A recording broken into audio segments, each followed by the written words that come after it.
Welcome to What That Means with Camille. In this series, Camille asks top technical experts to explain, in plain English, commonly used terms in their field. Here is Camille Morhart. Hi, and welcome to today's podcast on What That Means Corporate Responsibility. I have with me today the head of corporate responsibility for Intel Corporation, and we're going to talk about all kinds of things in this space. Welcome, Madison West. Thanks so much for having me, Camille. I really appreciate it. Excited to be here. So before we get into any of the specifics of Intel and what some of its achievements have been in the last year, I would like to take a step back and just understand what is corporate responsibility. I'll ask you to define that, as well as ESG, which has been in the news a lot recently too. So we'll get into some of those hot topics. Yeah, absolutely. So ESG stands for Environment, Social, Governance, and it seeks to reconcile two arguments that on one hand, the purpose of a corporation is to maximize shareholder value. And I'd call this the traditional financial view. And that on the other hand, the purpose of a corporation is to bring about a greater good for the broader set of stakeholders. Those can be customers, the community, employees, government, the planet. And that's the corporate social responsibility or corporate responsibility perspective. And so ESG is really about that quantitative material factors that affect, say, future cash flows or the cost of capital for an organization. It's data and metrics that aren't adequately disclosed by our financial reporting models and mandated disclosure rules, say, with the SEC in the United States.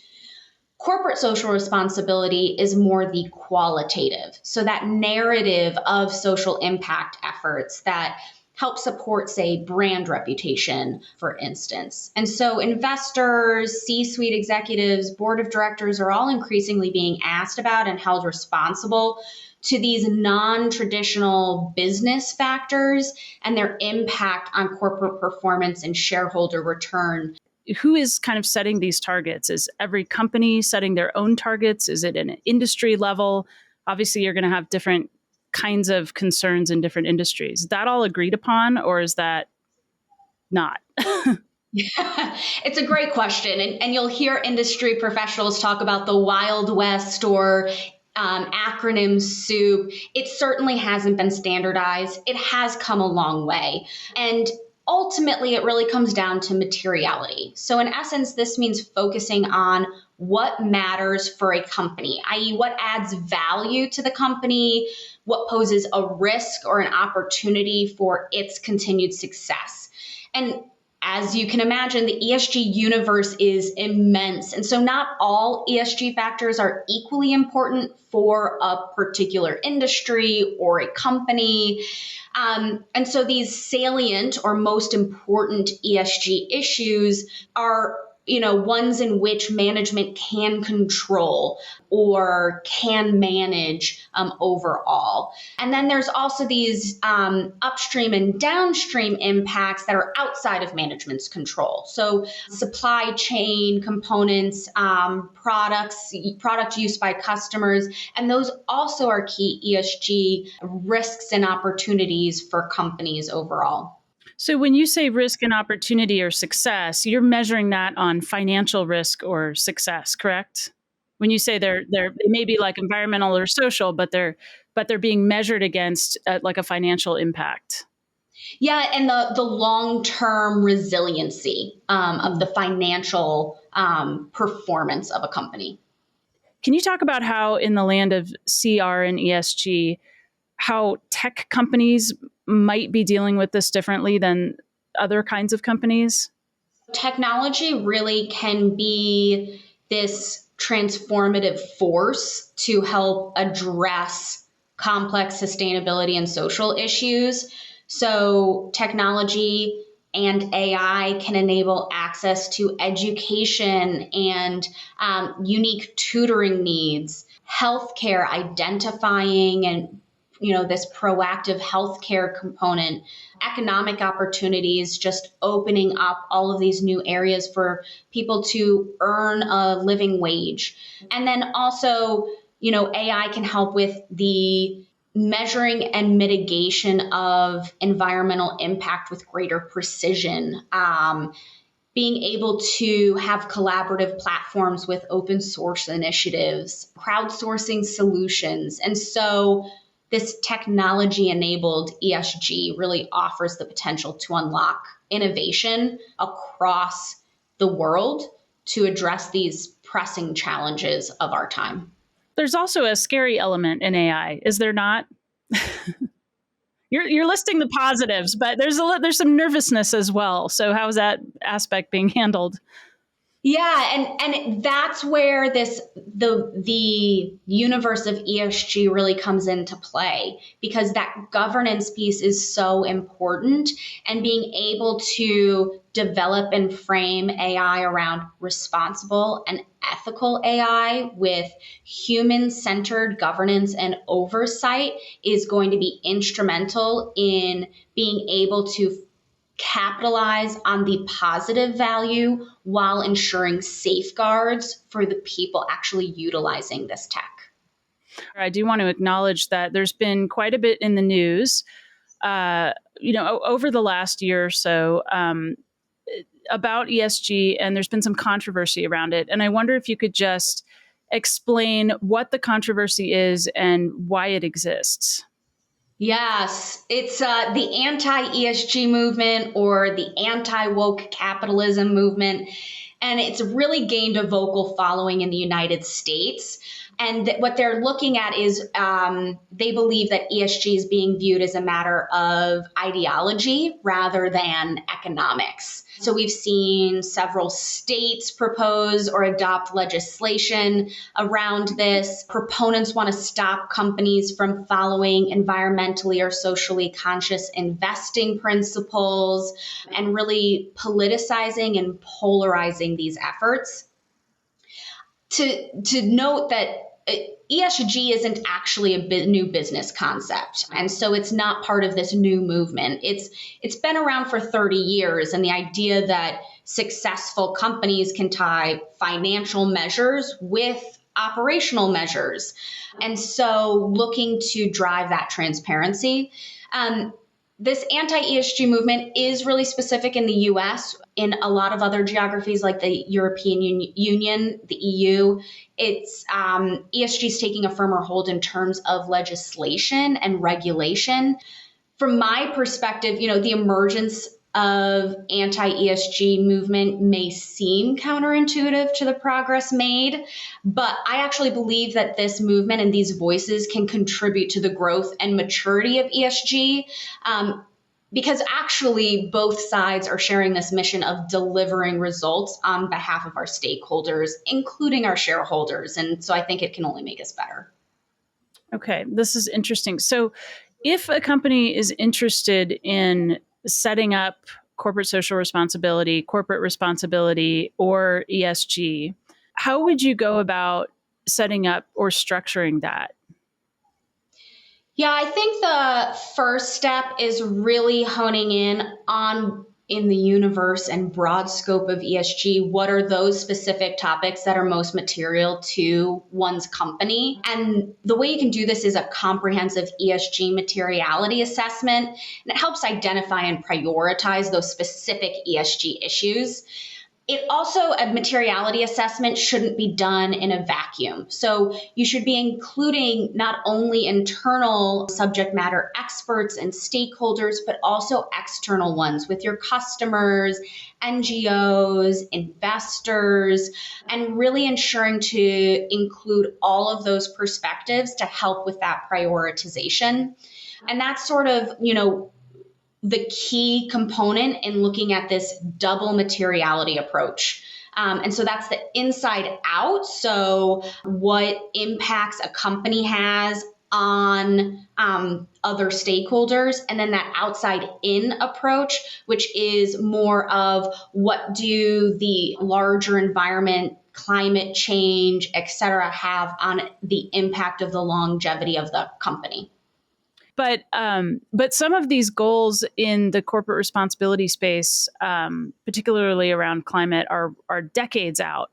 How do we even know that what we're striving for is what's going to be needed in that future? How do companies kind of reconcile this, or how are they thinking about it when they're setting them? Yeah, I mean, it's a great question and worth pressure testing always. So first and foremost, we have to acknowledge that these goals are audacious and we may not achieve them all. But to be honest, if we do achieve all of those decade plus goals, then they probably weren't challenging enough to start with. And transformation takes risk and big picture thinking. And so what it really requires is road mapping. So what are the interim metrics that can help drive a company there? I think it really comes down to 6 key principles. So the first is vision. So that strategic vision we talked about with those audacious goals and components. And then governance. So what internal structures are in place to actually oversee that and connect both the operational team and the board of directors, executive leadership team, and everyone in between.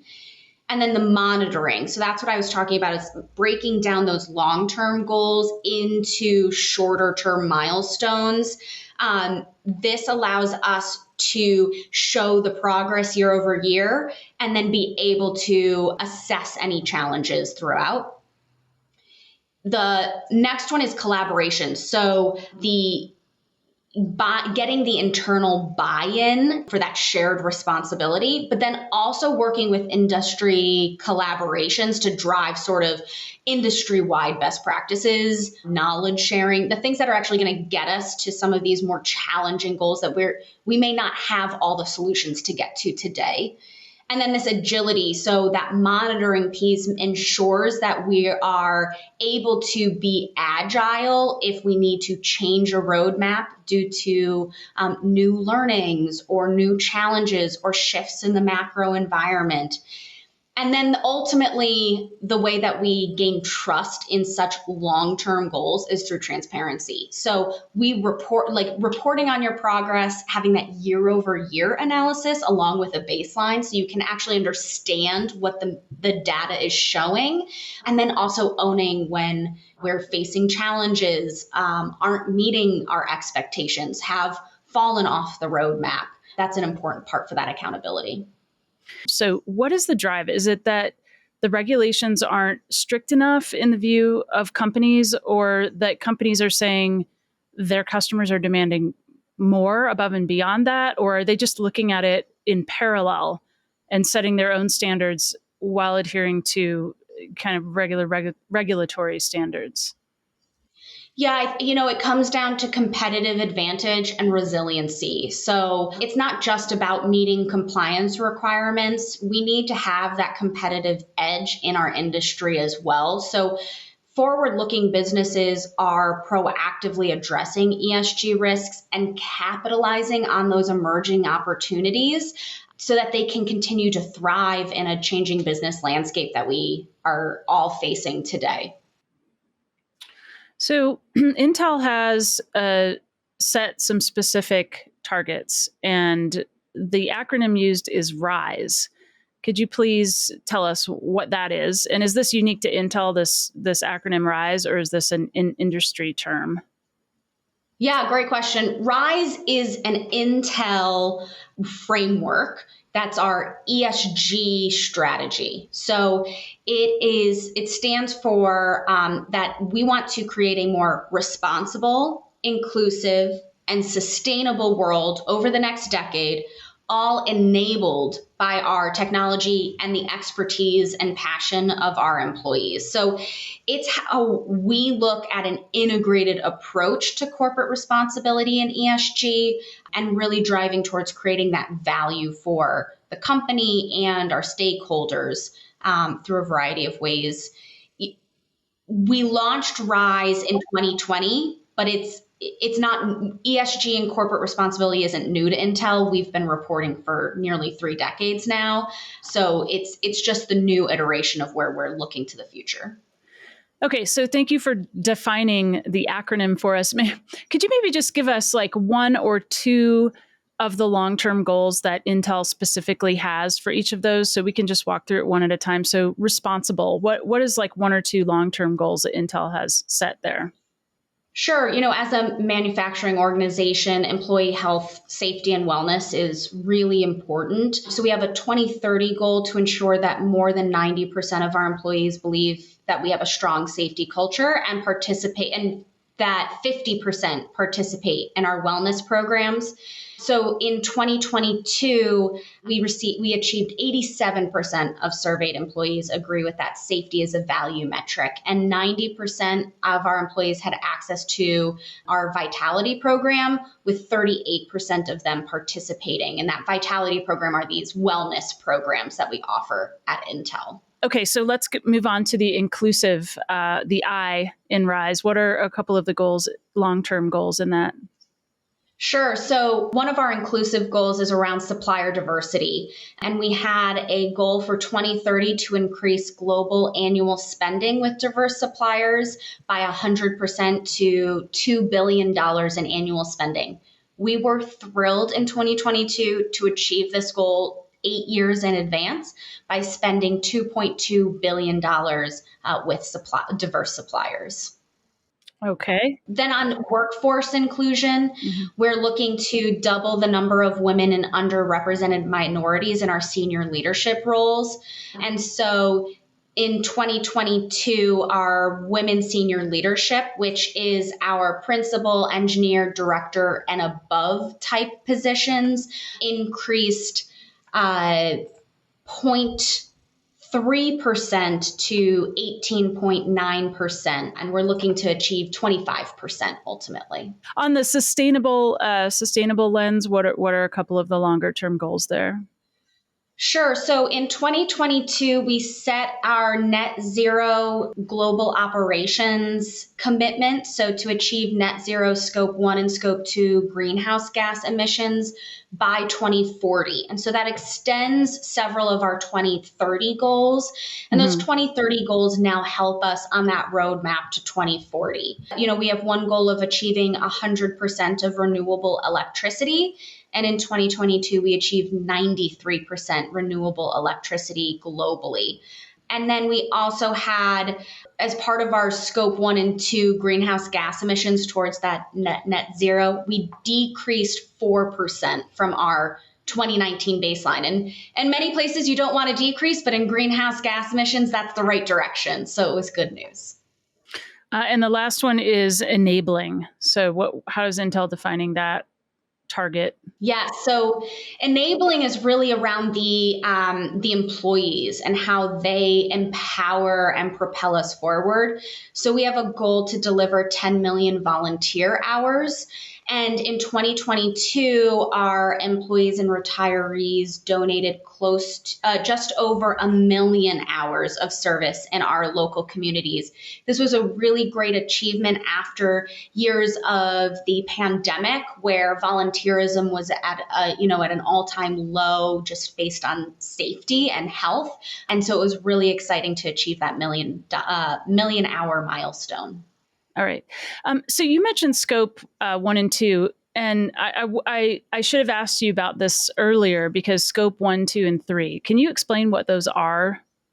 Sure. So scope 1 and 2 are within our control. So it's our operational greenhouse gas emissions.